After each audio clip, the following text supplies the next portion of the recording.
There comes a point in our lives when we strive to define our true meaning and purpose. Many of us move through our existence day after day, living through the same cycles and patterns that leave us feeling unfulfilled and searching for more. For those of us seeking a way to transform life, to capture fulfillment in every moment, to redefine how we perceive the truths of our reality so we can live this life to its fullest. This is the Live This Life podcast. And I'm your host, Heath Cummings. I'm here to inspire you to ask yourself the question every day. Are you living? Are you killing time?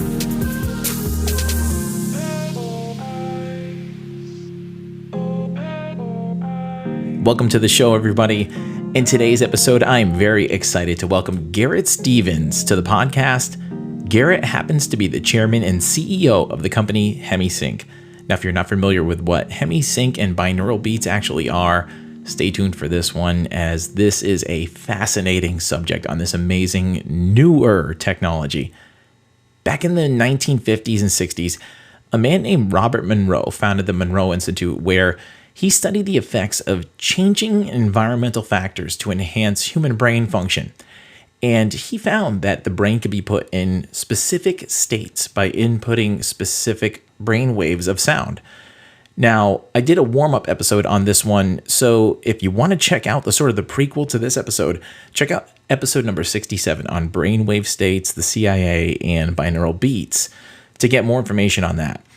Now, HemiSync is just an amazing technology that I came across a few years ago, and I'm just honored that Garrett is joining us today. Garrett oversees this company, and the company's mission now focuses on keeping the Monroe Institute's efforts moving forward on brainwave state technology, on how it relates to focus and concentration and relaxation and everything in between. But I'm going to let Garrett share his expertise on this field. Garrett, welcome to the show. Thanks, Heath. Very good to be with you. This is going to be a great subject. I mean, as well as the story that you have of going from Wall Street to what you're doing now. I think that's amazing. And I'm very excited to share this information with the listeners, as it really has had profound changes on my mindfulness practices. And, the more I make connections around the world on these subjects, the more I find that this is really an amazingly unknown secret in circles of people you think would know about this stuff. So that's why I'm so excited to share this today and talk with you about it, because it's been so pivotal in my experience. And I think once more people find out about this, they are going to be absolutely astonished by what HemiSync can actually do for them, because it has been absolutely indispensable in my experience. That's awesome. We love to hear that. Yeah, that's definitely something we've been trying to do more, is to get it out there. Those were actually Bob Monroe's exact marching orders, in his later years and before he transitioned, was to get it out there. And so, we've tried to, do some projects with some higher profile people in the past few years. We worked with Deepak Chopra, I think in 2018. We're putting out some stuff with Eckhart Tolle right now. So there's, I think, 3 free HemiSync tracks on Eckhart's YouTube channel. And there's also like a complete physical and digital album coming out through Sounds True, I think today, actually. And so, been doing that.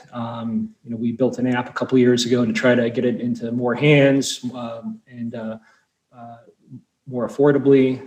We were recently picked up by InGrooves, which is a division of Universal Music Group. So, just trying to extend the reach and, get it into people's hands, where they can actually use it and, and trying to meet a modern audience kind of where they're at. Whereas before it was kind of almost like a secret. It's like, don't tell anyone. We're trying very hard to change that. Yeah, so secretive that it was even part of a CIA investigation, which is something we'll have to talk about at some point during the episode. That was fascinating too. So before we dive into that subject and everything else, I like to get the perspective of our guests to find out sort of what makes them tick and ask the question, what does it mean to live your best life, according to Garrett Stevens? Mm-hmm. Yeah, to me, I think it's to be yourself as authentically as possible. And so I think a lot of people kind of have sort of a juvenile understanding of what it means to be themselves. this is what I believe in. This is how I express myself. And I don't mean to discount that, but I'm talking about being yourself authentically. So having an understanding of who you are, kind of free and independent of your everyday working mind. So you talked about HemiSync helping you to kind of quiet your mind down, and the benefits of meditation. When that starts to happen, when your thoughts become quiet, there is this there's this experience of a total self, or a deeper self, that you can only experience when your mind gets quiet. And when you start to live from that place, things can change quite a bit. You reconsider who you are and what you take yourself to be. That's an absolutely great answer. And that concept of finding out who you are by focusing in on yourself a bit more than some of us typically do, you uncover levels of yourself that you really never knew, from what I found. And you seem to kind of like peel back the layers of the onion of yourself. But I mean, HemiSync really being a pivotal part of my meditative practice, at least, especially for people, though, like me, when I was first starting out, I was using this at a certain point where I was feeling frustrated because I couldn't get my mind quiet.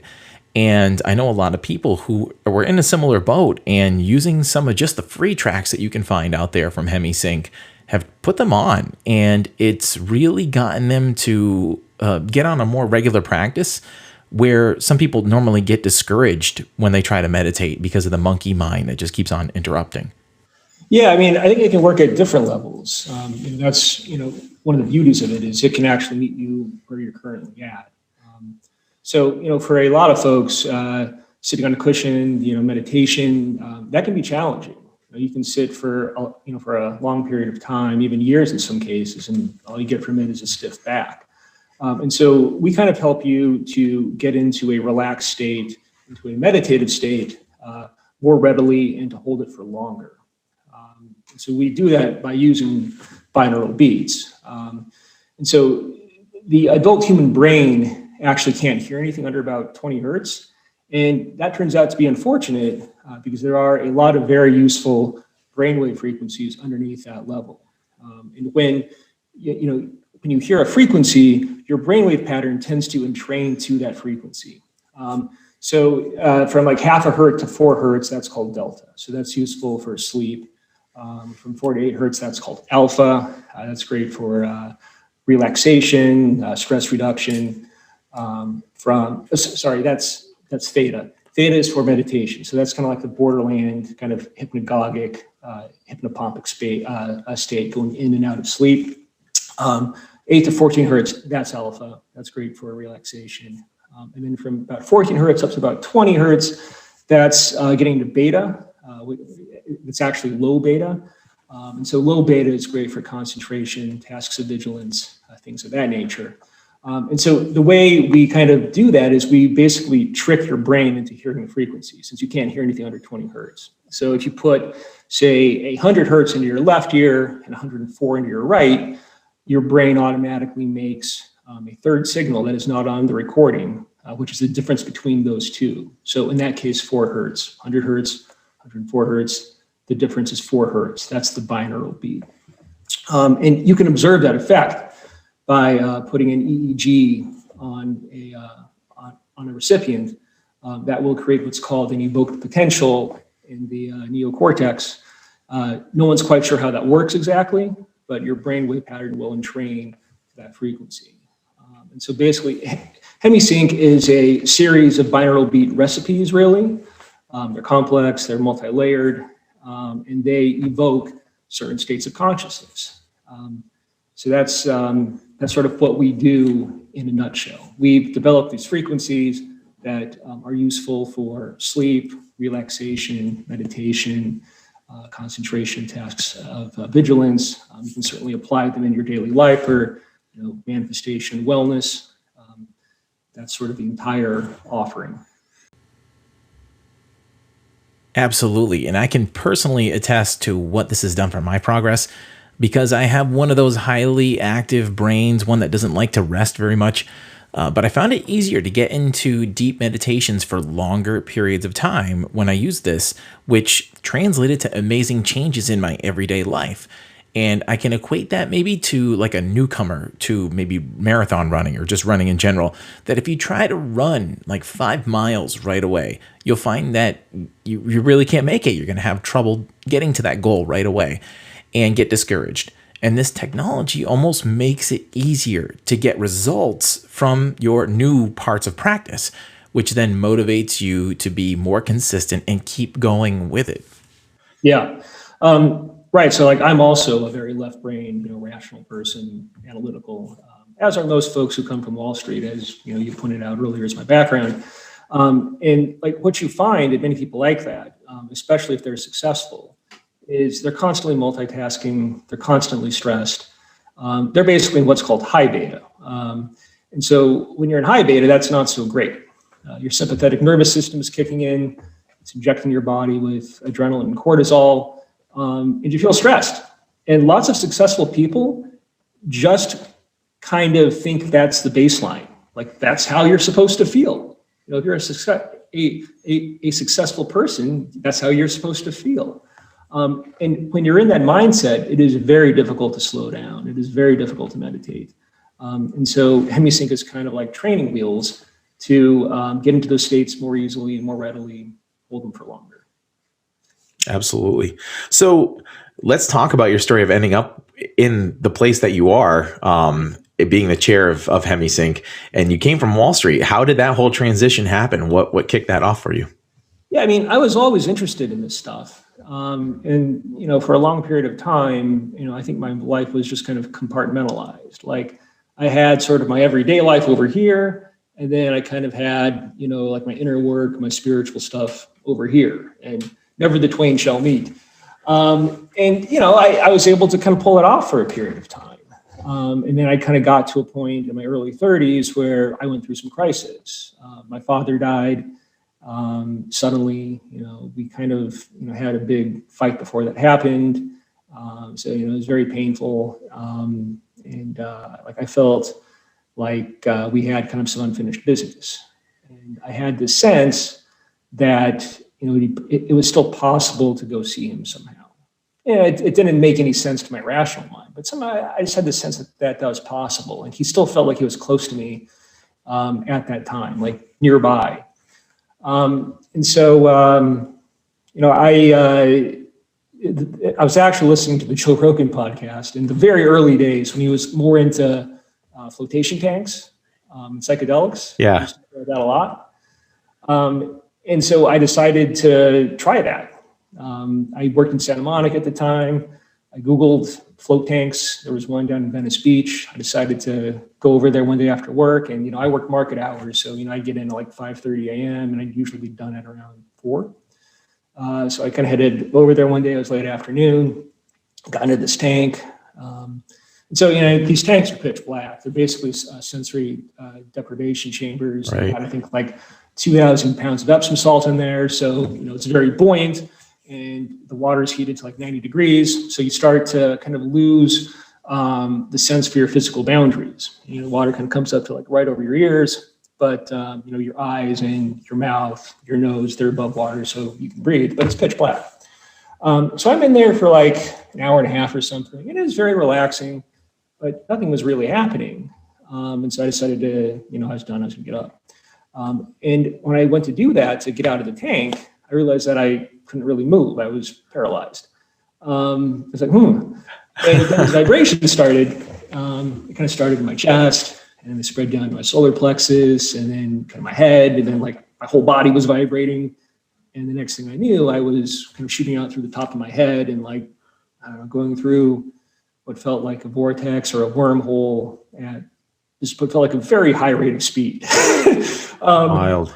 Like I wasn't sure where I was going. It just felt like it was out into space, like really far, really fast. And, then it started to dawn on me, hey, am I dying right now? Like my chest was vibrating, did I just have a heart attack? Because, that's how my dad died. And so like the fear factor kicked in there and wham, I was back in my body. And so then I was able to kind of slowly move my limbs and I got up and got out of the tank. And I was just kind of kicking myself because, I was like, that was what they were talking about when they say out-of-body experience. Right. That's what that was. And so I wanted to do it again and like not screw it up. And so I started researching how to do that. And so I came across Robert Monroe and his books, as well as this guy named William Buhlman, who was also a leading expert on the out-of-body experience. And I saw that he was going to be giving a out-of-body workshop at the Monroe Institute later that year. And so, I signed up for it. I started practicing. I got a book by a guy named Robert Bruce, who wrote a book called Astral Dynamics, as well as Mastering Astral Projection in 90 Days. I started doing all these techniques. I found out about Bob Monroe and his HemiSync after reading his books, and I started using HemiSync. And so I started to become fairly adept at mastering this kind of mind-awake, body-asleep state that is this precursor state to the OBE. And found that this, is useful for, all kinds of consciousness exploration and inner work. So they call that first course at the Institute, or our flagship series at HemiSync is called Gateway Experience. At the Institute, it's called Gateway Voyage. That's the course, and it really is kind of this gateway into this other realm of experience of consciousness. And so I took my first course, I think in 2010. It took a bunch more after that. I became an outreach trainer for the Institute in 2015. And through a series of strange coincidences, I was able to acquire HemiSync itself in 2017. And I've been running it ever since. So around the time of Bob Monroe's passing, it was actually a bit before that. He divided up his holdings in HemiSync, which is kind of the intellectual property that he created. He turned that into a corporation and left that to his kids. And he left the education and research and development activities in the Institute, which bears his name. That's a 501c3 nonprofit. And so they're separate. A bunch of people don't actually know the difference, but they're separate. And so I own the company. It's been quite a trip. So have you ever had an experience since that experience in the tank? Oh yeah, quite a few. No, the vibrational state, which is kind of what I was experiencing in the tank, it generally tends to be not as radical in subsequent experiences. It starts to mellow out a little bit. And you can start to just kind of shift your consciousness into like a different locale, as Bob would say. So he would kind of, he developed this this concept of phasing. And so kind of there's the classical out-of-body experience, which is, more or less as I described in the float tank. And there's also kind of this experience of phasing where you're just kind of putting your consciousness somewhere else. And so anything out of kind of what's C1 consciousness, which is what Bob referred to as everyday ordinary consciousness, where your focus and attention and your faculties are really based in here in the physical. Anything that is starting to shift out of that is called a phase shift. And you could have quite a few phase shifts. It might even be infinite. They're all different kind of levels to reality and to consciousnness. Right. But there's a certain inefficiency in the classical out-of-body experience because you have to kind of go through a bunch of steps to sort of enter these expanded states. Whereas with kind of phase shifting, you just kind of go into these states more smoothly, more readily, more directly. In these easily attainable, altered, and heightened states of awareness is probably why the CIA got interested in this one, where I actually talked about this in episode number 67 as sort of a run-up to this episode, but the CIA did their study in Project Stargate, and this report was released in the late 90s. So that right there adds so much more credence to all of this. And they describe in detail about the quote frequency following response, and that the two hemispheres of the brain do certain things independently to create a coherent state within the brain. Whenever I can describe this to somebody, I say, they put in one tone in one ear, like you described it. You put a set of headphones on and they put one tone in one ear. And if you lift one headphone up, you're going to hear one solid tone. And if you put the other, lift the other one up on its own, you're going to hear one solid tone. But when you put the headphones together, you hear like a whoa, whoa, whoa, whoa, whoa. It goes back and forth. There's a vibrato. Yep. And it's people have been just amazed because then they hear that vibrato and then they take the headphones back off. They're like, wait a second, where did that noise go? It's like, yeah, that's the effect of the difference in the hertz that you're hearing between the two different sounds. And it's just amazing what this actually does to the brain and the body. And me being a complete skeptic, I didn't believe much of this until I experienced it myself. I've done a breathwork session that really blew my mind. But before that breathwork session, the most profound experience that I had consciously was through a hemisync experience. And it was sort of like a full body vibration while I was kind of deep in meditation in bed with the headphones on. And I had that one time and I kind of scared myself out of it because it was so foreign. But I guess this is just the beginning stages of what numerous people go through in the beginning stages of sort of these altered states, up to sort of phase shifts and shifts in consciousness and heightened senses, all the way up to supposed out-of-body experiences. Yeah, so you touched on a bunch of things there. There are different theories as to why the vibrational state seems to lessen with time. One of the things I've heard is that, when it first starts to happen, there is kind of an opening effect in your energy centers or chakras, as some people like to say. You also mentioned the CIA document. It is a remarkable document. So, the government, I guess, got interested in what was happening at the Institute and with Hemisync, and they went there to basically take the course. They took the Gateway Voyage course, which is the one that I was mentioning to you. Right.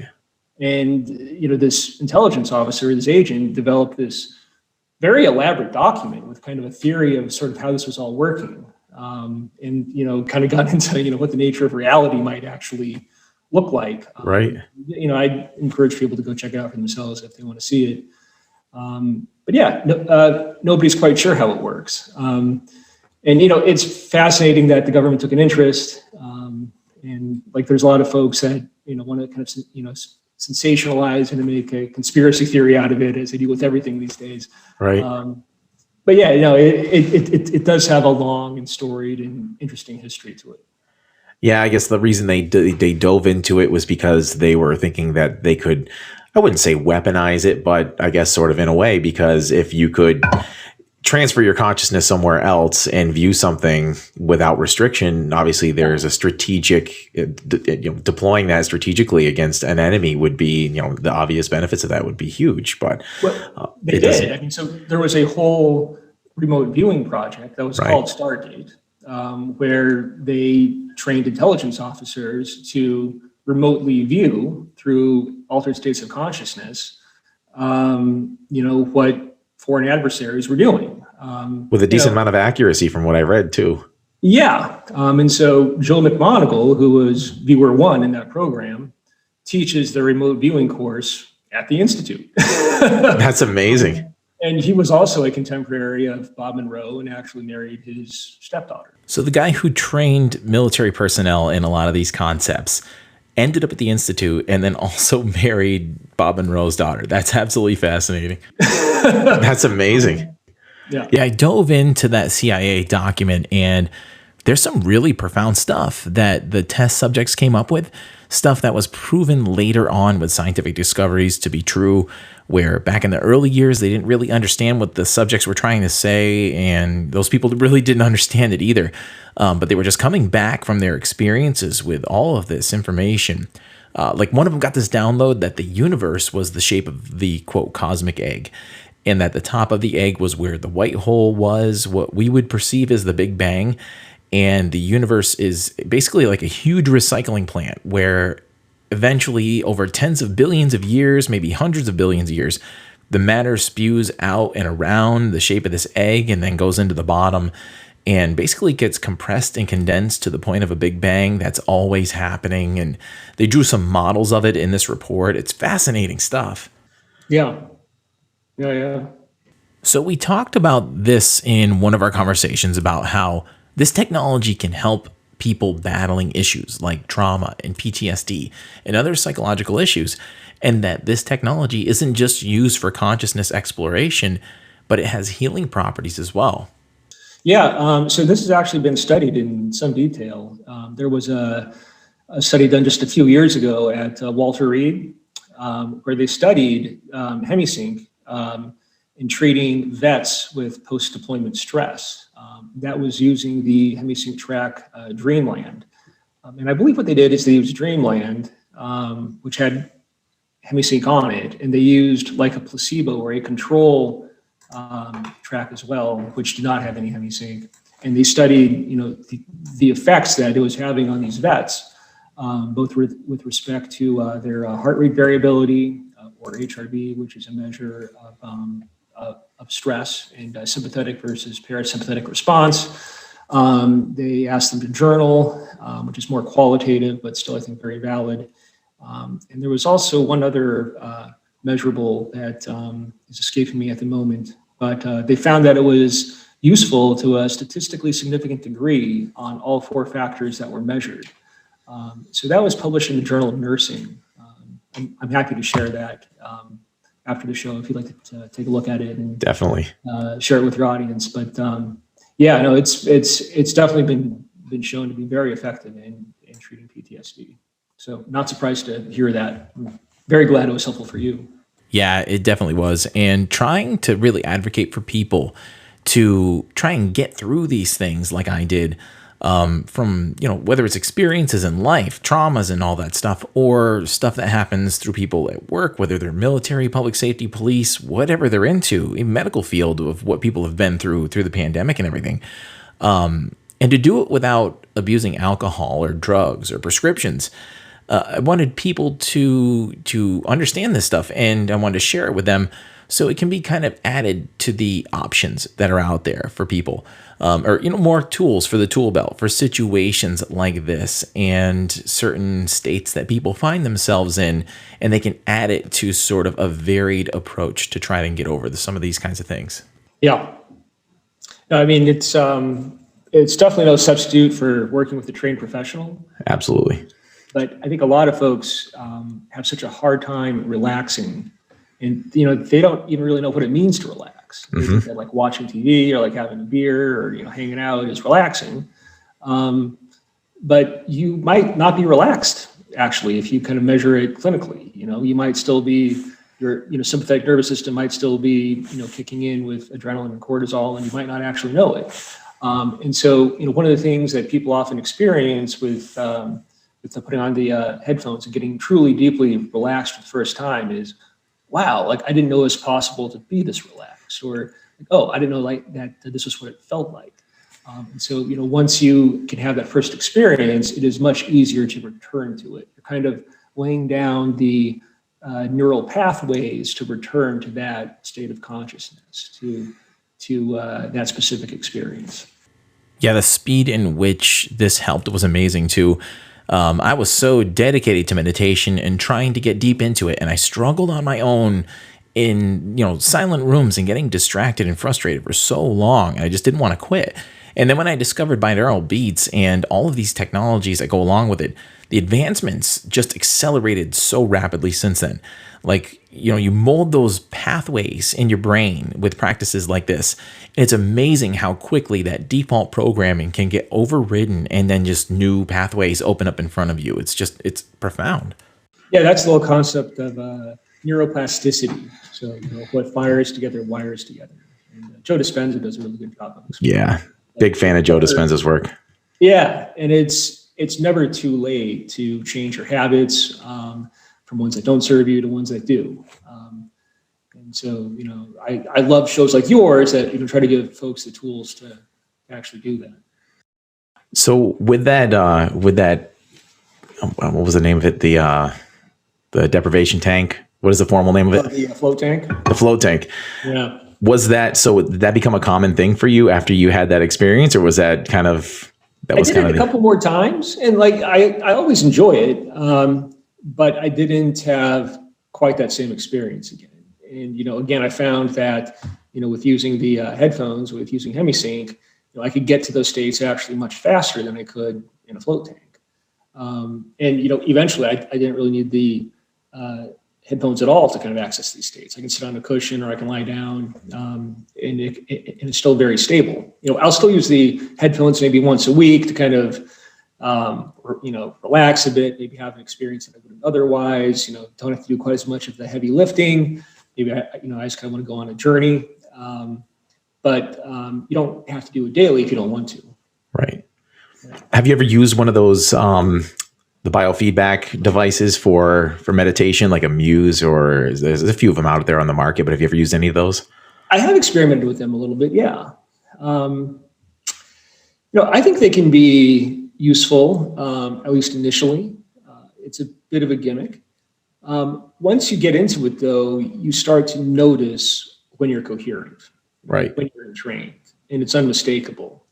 If you feel, you might start noticing that, you feel agitated, irritated, and, that's when it's time to, take a break, to sit on the cushion or to lie down and, to try to kind of slow yourself down. And when you kind of get into that relaxed state, and so you don't have to have the feedback mechanism to kind of tell you that you're in it. You already know.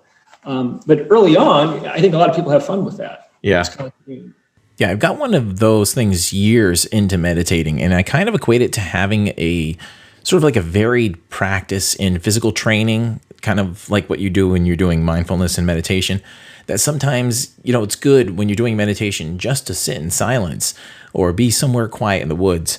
Sometimes it's good to use HemiSync. It's good to use binaural beats. Sometimes it's good to just use like a repetitive noise or a white noise, something that just has no lyrics, no nothing. Sometimes I use a lot of like pure tone sound healing type stuff, like what Ben Carroll, he's an amazing sound healer. He's been on the show a few times, and I use his an awful lot. But no matter what, I try to record whatever I'm doing with the Muse. The Muse has like a biofeedback, so if your brain starts to get active and you had your headphones hooked up to your app, it will sort of like get louder and when your brain's more active and quieter, so you can kind of like focus on when your mind's wandering. But either way, it records your brain waves, and I will sometimes put something on one device, but then record on the other and not let myself get distracted and just see what the results are. And I just find amazing advancements when I vary up the different things that I have available to me. Yeah. And I think that, confirmation by data can be very useful to people. Right. That's powerful. And I also totally agree with what you said about changing it up. So, if you're sitting on a cushion or, you're putting on the headphones and, you start to notice that nothing seems to be happening, like it's not working anymore, like don't do that for more than like a week, try something else. It's similar to like going to the gym and like you're doing the same workout all the time and like you're not getting the gains anymore. You got to try something else. Right. And so, maybe you can come back to it later on. But yeah, don't do what's not working.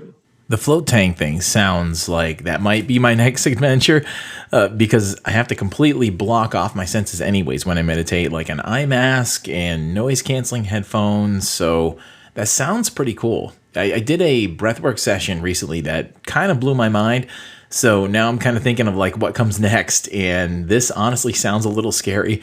So I might just have to find one and check it out. Yeah, I might have to drive into Boston. Sounds like a little intimidating. Yeah. So what is your personal point of view on consciousness after seeing all of these transformations and having these experiences yourself? I know you said before we hit the record button about how you view consciousness as fundamental to reality, and I'd love to have you expand on that a little bit. Yeah.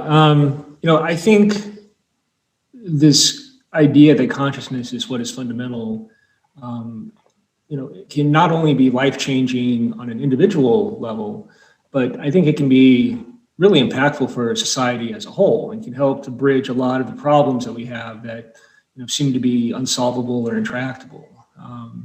If I were to kind of simplify it broadly here, especially in America, we kind of have two main camps, right? You have one camp that is religious, and people that kind of look down on them will say that they'll believe almost anything, even things that are untrue or made up.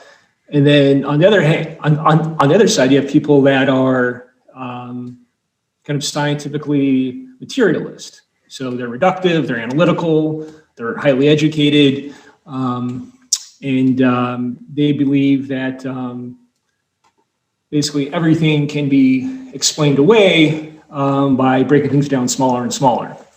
And so, the brain, consciousness itself can be explained by physical matter. And I don't think there is much data that supports that view. Like if you look at the work of Dean Radin or the Stanford Research Institute or the Sci Labs at Princeton University or at Duke University or the Department of Perceptual Studies at UVA, there's a lot of data out there that supports this notion that psychic phenomena, is a real thing, which fits with this worldview that consciousness is actually what is fundamental, not physical matter.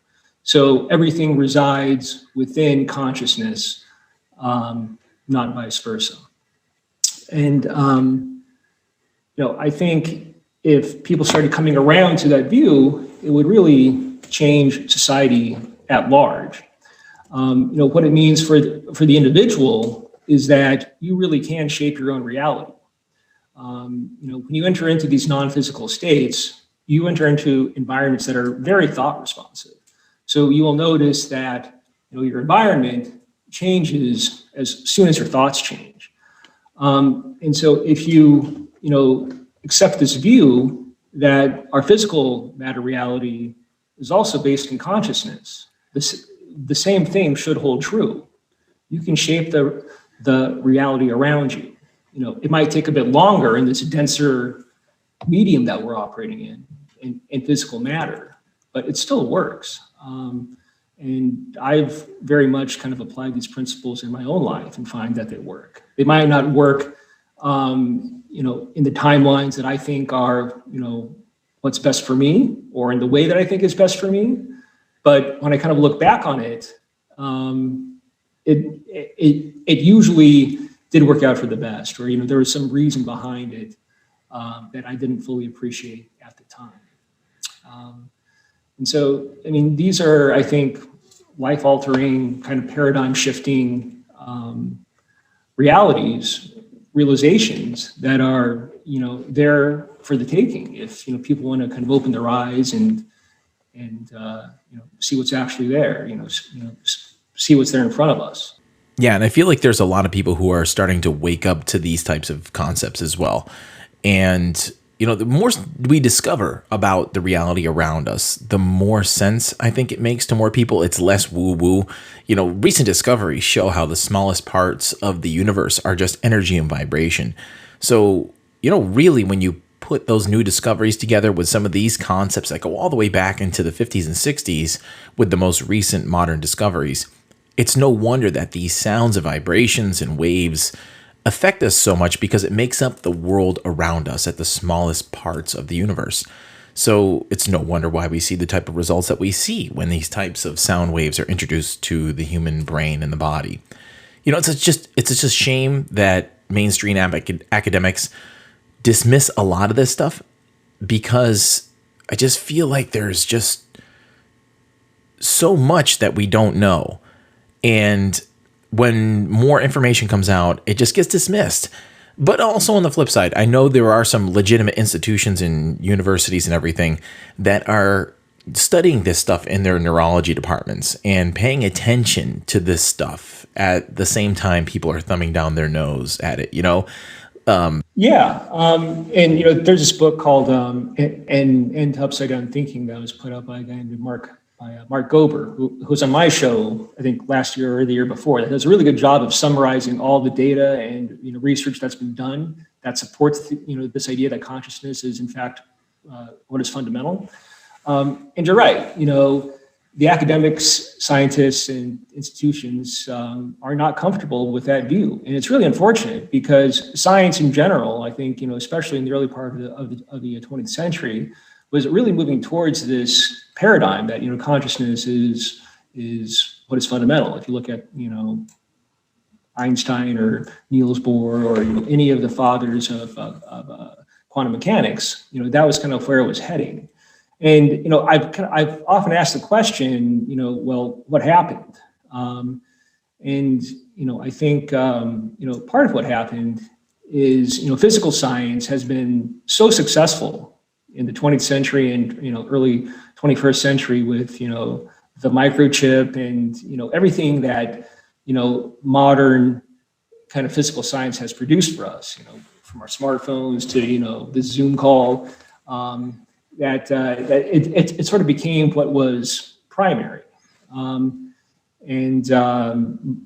This scientific materialism, I think, really took root, even though a lot of the data kind of points in the opposite direction. So absolutely true. So true. So, Garrett, where's the best place that people can check out HemiSync, see everything that you guys have going on, sample some things, buy some of these tracks? Where is the best place to check things out? Well, the best place is the website. That's where we have the largest library available and the most research available. And so it's all right there. If you just want to try some and use some, we do have some tracks on YouTube. We have some tracks on Spotify and Apple Music or wherever it is that you get your music. So yeah, I encourage you to try them out. If kind of having a deep meditative experience seems like a bit too much right now, try out one of the concentration tracks. While you're studying or you're at work, and just see what the difference is. See if it works for you. Or you can try taking a nap with a sleep track and just see if it puts you into a deeply relaxed, sleep-inducing state. That might be a good place to start. But from there, it's kind of up to you how far down the rabbit hole you care to travel. Yeah, and I definitely dipping your toes in the water and going on YouTube or even going on and checking out some of the free material is great. But even when you go on things like YouTube where they're streaming different binaural beats, the compression rates I've heard are different than what the actual audio tracks can tend to be. So I think to get the highest quality, that's why I've gone towards actual downloaded tracks. Yeah. Plus, every once in a while, you'll go on certain ads and you'll be in the middle of a deep meditation. Ad will pop up on something like YouTube, which is probably like one of the worst things that can happen for you, especially if you're in a really good deep state or something like that. And all of a sudden an ad pops up for, Amazon or something. Well, yeah, I sort of compare it to coffee. So, like some people are fine getting their coffee at the gas station. Right. Costs 99 cents. It's fine. Other people maybe want Starbucks. It's $3 or $4. And, still other people want Stumptown or Intelligentsia. And that's even higher. And so HemiSync is more kind of like up towards that, premium product. But yeah, there's plenty of free binaural beats out there. If they work for you, I think it's great. Well, Garrett, I really appreciate you coming on the show and discussing this with everybody. I know this is a fascinating subject for me. And like I said, I couldn't be more appreciative of what these types of things have done for me. And I really hope that this works for other people as well. Everyone that I've talked to has had nothing but positive results whenever they've dived into HemiSync and what it offers and binaural beats. So I think people will be very pleased if they check these things out. Hey, thanks for taking the time to talk to me, Heath, and thanks for doing the work that you're doing. A huge thanks to Garrett Stevens for stopping by and talking to us about this incredible technology. If you're interested in seeing what this is all about, head over to hemisync.com. That's HEMI-SYNC.com and explore the collection that they have on there. You can also head to YouTube and Spotify and check out some of the free tracks that they offer. If you're really serious about diving into this, I suggest the Gateway Experience, which is the program that the CIA did their studies on. And because of that, I was fascinated by that and started to dive in myself. And I'm only at the beginning portions of it, but I'm very intrigued at every step so far. You can also download the HemiSync app on Android or iOS, and they've got a lot of stuff that you can sample on there. You get a free 7-day trial, so you can check it out before you actually would have to pay for your membership on that app. But several different ways you can check out this material. And if you find a product that you like along the way, you can enter the promo code Live This Life, all one word, and get 20% off of your purchase. So really, I challenge you, if meditation and increasing your cognitive abilities fascinates you like it does me, if the subjects we talked about today intrigue you, give these tracks from HemiSync a try. I think that you'll have so much more progress and luck rather than searching out the free ones on YouTube. Plus, getting them from a trusted source, the top people in the industry like HemiSync, is the best route you can possibly go. And I think once you do, you'll see that your perspective in life might take a dramatic shift. Thank you for tuning in. We'll see you next time.